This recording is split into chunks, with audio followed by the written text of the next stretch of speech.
ჩემს ვიდეოს ერთ დღეში აქვს 100,000 ნახვა. მოგიყვებით როგორ მოხდა ეს? ასევე საქართველოში ყველაზე მეტ გამომწერიანი იუთუბერი 6 წელია ნიკა TMG-ა.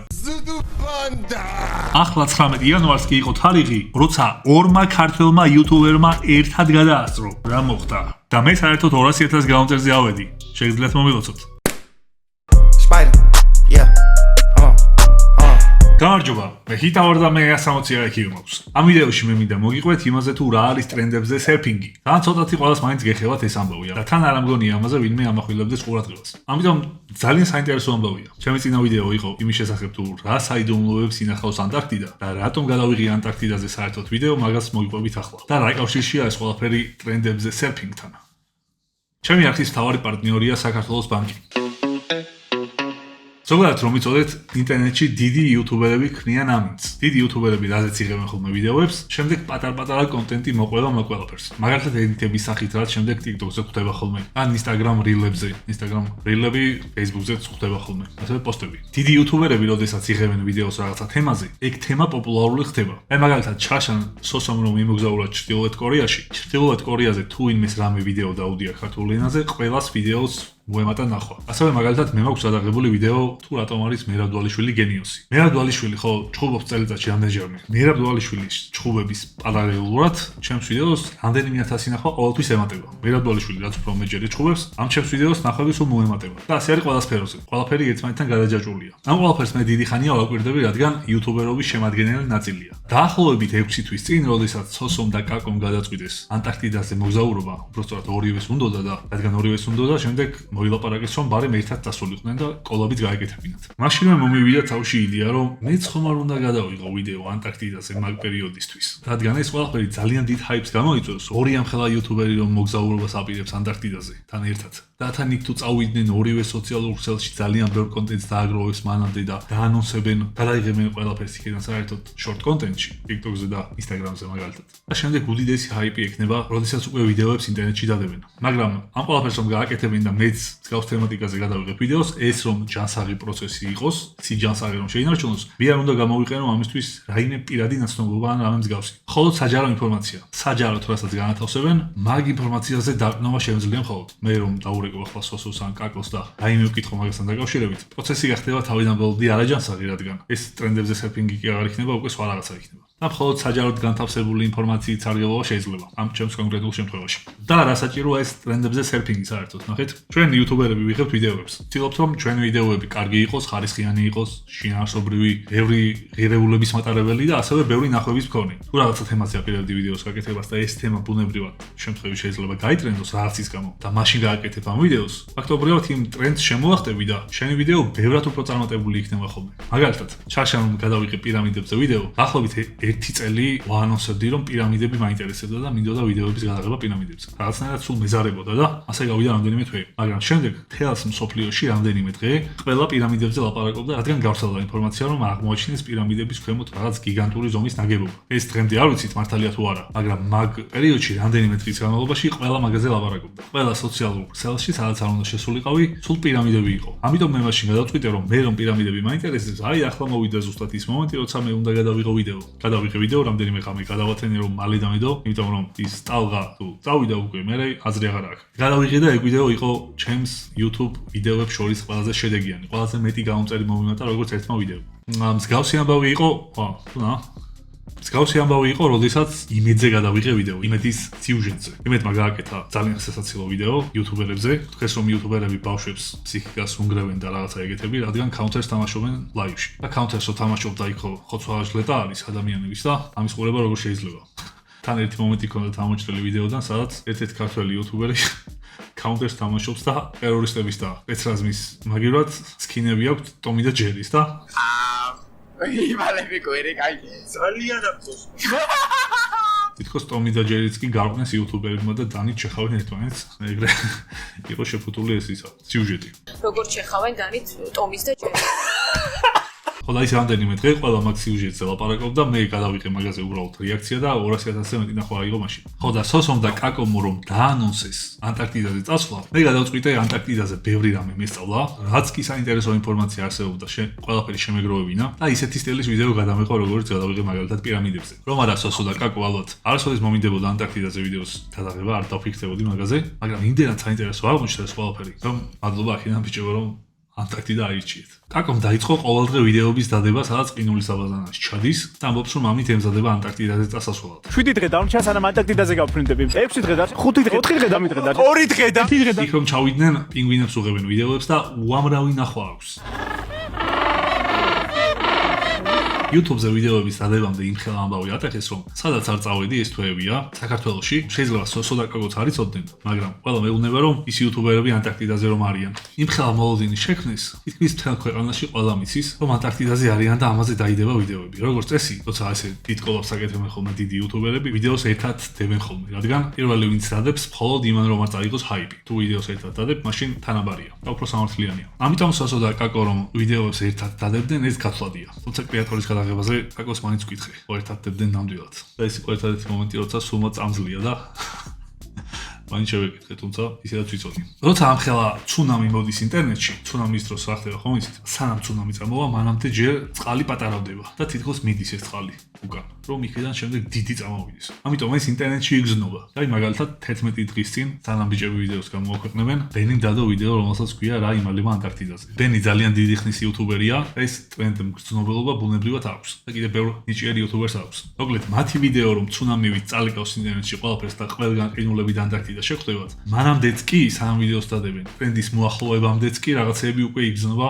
ინტერნეტში. ასევე მაგალითად პროექტ კრეატორში, სადაც მე სააჭრო კაცი და კაკო ვარ, ჯიური, რომელიც ძალიან კარგი პროექტი გამოვიდა. ჩემი აზრით, რა ჩანაფიქრიც იყო ამ პროექტში 10-დან 10-ზე გამოვიდა თავისი შედეგებით. აი მაგ პროექტში, როცა ვიღებდით ერთ-ერთი ეპიზოდის ჩაწერისას, კაკო ანტარქტიდაზე იყო და იქედან მოუწია ჩართვა. ასევე მაფიის All-Star-ი მიმდინარეობდა, სადაც სოსო იყო და სოსოს მოუწია ანტარქტიდაზე ყოფნა, როდესაც მაფიის ჩაწერა იყო და ამიტომ გიგი იყო მაგალითად ერთ ეპიზოდში. ასევე ბევრ პოდკასტებში და ბევრ YouTube არხზე გაჟღერებულა ეს ყველაფერი, რომ ორი იუთუბერი ანტარქტიდაზეა. ამიტომ ჩემი გათვლებით ეს უნდა ყოფილიყო ყველაზე დიდი ქართული ტრენდი, რაც კი აქამდე შექმნილა საერთოდ. თან თემაც ძალიან გამორჩეულია, თან ორი დიდი იუთუბერი 6 თვე ამ ყველაფერს არეკლამებს, მათ კონტენტს, სადაც პინგვინები და რაღაცეები ჩანს.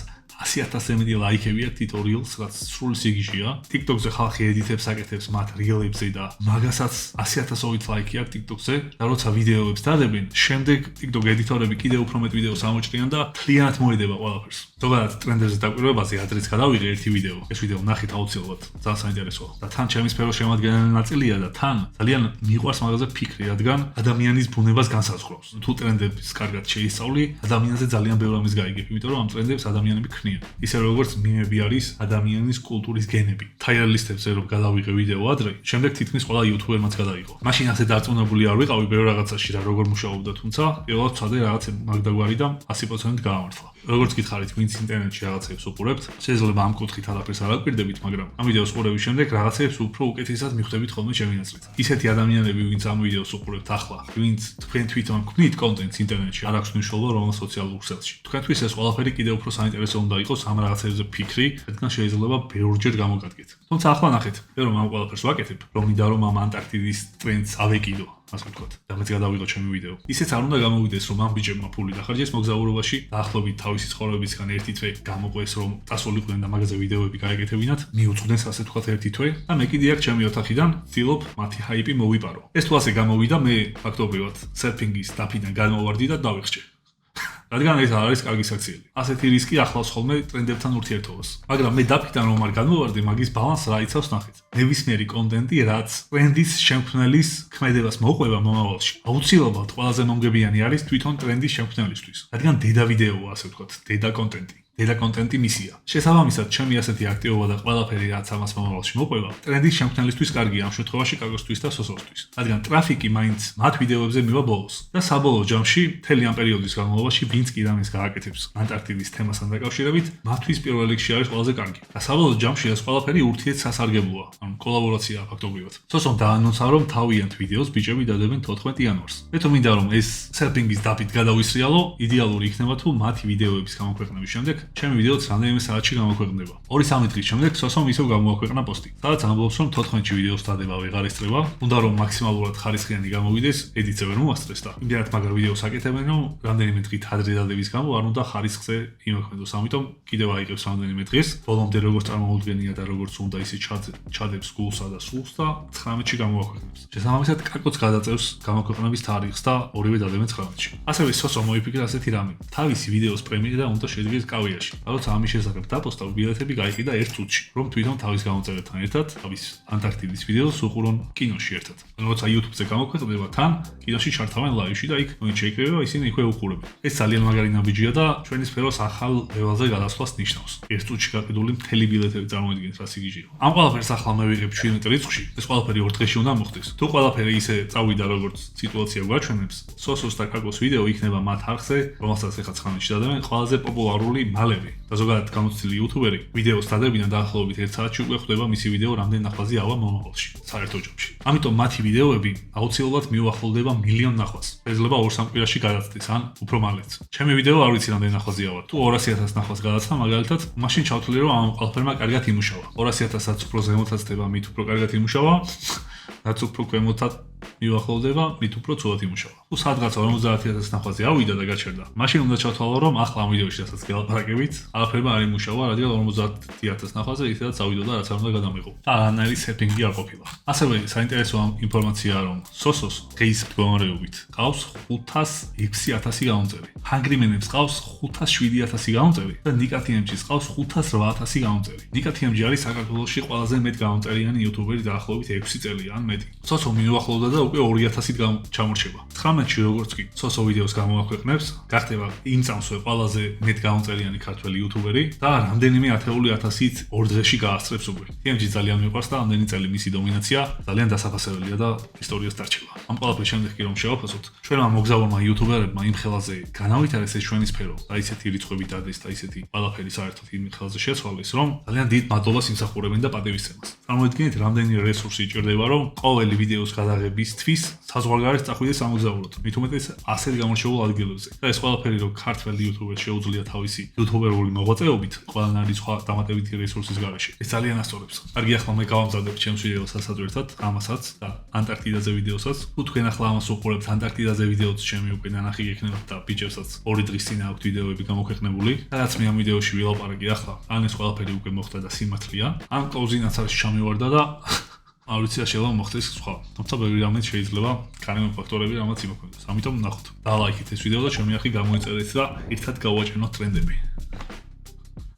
ახლა რასაც გეტყვით, განსაკუთრებით ახალგაზრდა ადამიანებს ეხება, თუმცა არა მარტო. ზოგადად, როცა ვიზრდებით, ბევრ რამეს გვეუბნებიან, რომ უნდა ვიცოდეთ, თუმცა ფინანსურ განათლებაზე არავინ არაფერს გვეუბნება და თითქოს არ არსებობს. არავინ ამახვილებს ამაზე ყურადღებას. და რეალურად ეს ჩვენ ცხოვრებას განაპირობებს, თუმცა ამაზე არ ვფიქრობთ. შემდეგ ბევრ შეცდომას ვუშვებთ, ბევრ ფულს ვფლანგავთ. ცოტას ვინახავთ და არ ვიცით ფულთან მოპყრობა. გარდა დღევანდელ სამყაროში არ არსებობს ადამიანი, რომელსაც ეს საკითხი პირდაპირ არ ეხება. თითქოს ან ბიზნესმენმა, ან ბუღალტერმა, ან მათემატიკოსმა, ვიღაცა ეგეთმა უნდა იცოდეს მხოლოდ ფულის დათვლა და მოპყრობა და ესეთი რაღაცები. არა და ყველა უნდა ვიცოდეთ ფულთან შეხება და ჩვენი შემოსავლების სწორად განკარგვა. და უნდა ვეცადოთ რომ ისე მოვიქცეთ, რომ რაღაც დოლარი ვიგროვდებოდეს და არა პირიქით. კარგავდეთ ყველაფერს. და ეს ფულის ფლანგვა არ არის კარგი. და რაღაც დიდ ფულზე არ გეუბნებით. აი, ყოველდღიურობაში რასაც ვიყენებთ, რაოდენობას არ აქვს დიდი მნიშვნელობა. თავია პრინციპი. და სინამდვილეში არსებობს რაღაც ბევრჯერ გატესტილი მეთოდები, რომელიც გვეხმარება, რომ მაგალითად ფულის ფლანგვის ცვლილებას თავი აარიდო. მაგალითად 24 საათის წესის ეძახიან არის ესეთი რამე, რომ თუ რამის ყიდვა უწევთ მოგინდა და 24 საათი დაელოდები, გაგიქრება ყიდვის სურვილი და მიხვდები რომ ეს ნივთი არ გჭირდებოდა საერთოდ. ეს მარტივი რამეა და ასეთი რამეები კიდე ბევრი არსებობს. საქართველოს ბანკი არის ფინანსური განათლების მთავარი მხარდამჭერი და ამიტომ